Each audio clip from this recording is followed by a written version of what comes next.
Welcome everyone here to Prophecy Snapshots. Yesterday we left off with the Jews running up into Petra, the hidden city of God. The Antichrist has been healed of a deadly wound. The devil now has entered into his body. I mean, this is hard for us to comprehend, that now we're not just dealing with an evil leader, the Antichrist, but we are dealing with the devil in the flesh. Now, again, if you missed any of these, go to our website because under prophecy, they are all in order. Okay, so what I want to do now, I want to go here to the book of Revelation in chapter 11.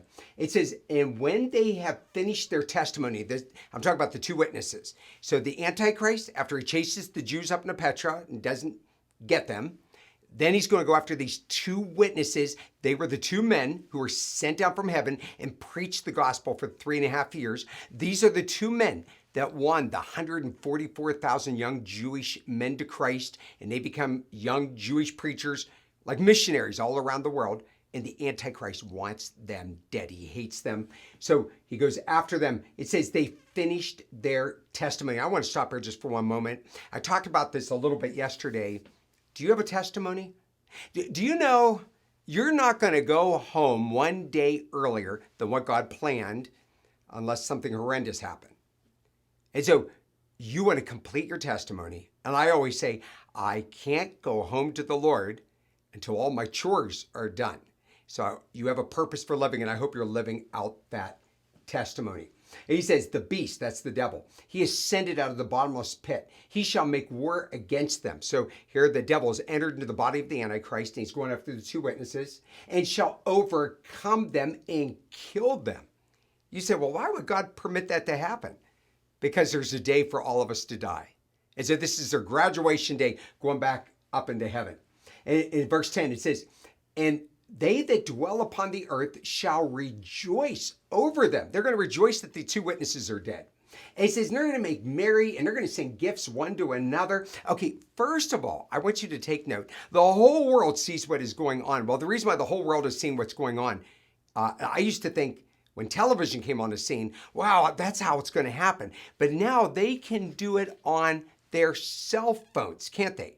So as soon as they hear, they'll just look on their cell phones and they're going to hear about all that has taken place with these two witnesses. So this is going to take place here, and the Bible says they're going to have this big celebration that they're dead because these are followers of the Antichrist.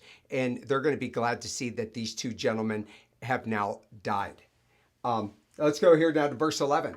And after 3 days and a half, notice the 3.5 days, like 3.5 years into the tribulation, Jesus was raised from the dead on 3 days, just to correlate all of this. It says the spirit of life from God enters into them. They stood up upon their feet. The whole world's watching this. And they that heard a great voice from heaven saying to them, come up hither. I like that. Just like the rapture of the church. One day we'll hear the sound of the trumpet, will disappear, and we will know it's our time to go home. And now, if you don't make it to the rapture, let's say you're sick or you're in an accident, you'll hear the voice of God. Nobody ever really dies. We just go from life to life. And that is a really unbelievably comforting thought. So my question here is today, are you living out your testimony? Are you living for God? Would you be willing to die for God? You know, as always see the things unfolding around us, you want to be living a life in which you're living for eternity. You're not living for time, but live for eternity.